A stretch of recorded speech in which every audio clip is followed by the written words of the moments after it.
Special intensive revision को फाड़ कर फेंक दिया कूड़ेदान में।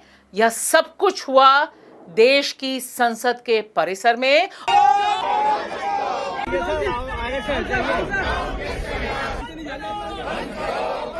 और यहां से जो नारे गूंजे, सारे वे नारे हैं जो अभी तक बिहार में, बिहार विधानसभा के साथ पूरे के पूरे बिहार की गलियों में गूंजते रहे हैं।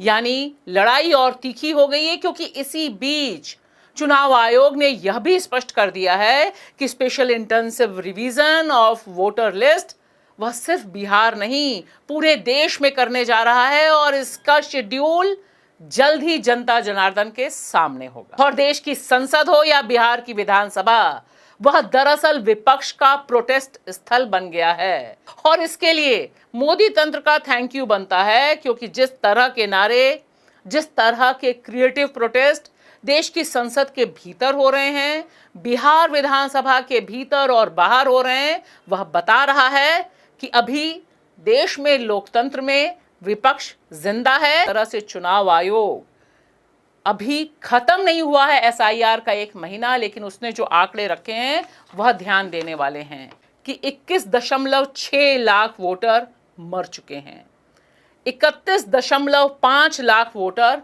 परमानेंटली माइग्रेट कर चुके हैं, यानी उनका नाम बिहार की वोटर लिस्ट में है लेकिन वे यहां रहते ही नहीं। 7 लाख वोटर 2 जगह रजिस्टर्ड हैं और 1 लाख वोटरों को चुनाव आयोग खोज नहीं पाया है। वे बड़े सवाल उठा रहा है इस पूरी प्रक्रिया पर। इसी साल जनवरी 2025 में वोटर लिस्ट का रिवीजन इसी चुनाव आयोग ने, इसी चुनाव आयोग की मशीनरी ने किया था।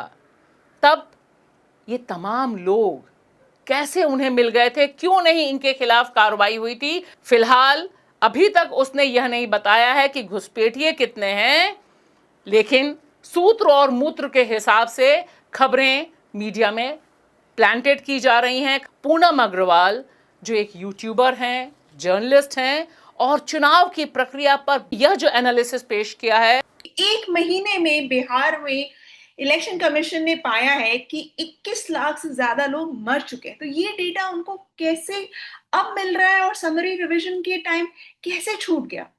कि एसआईआर की प्रक्रिया पूरी की पूरी चुनाव की प्रणाली को उल्टा करने की प्रक्रिया है।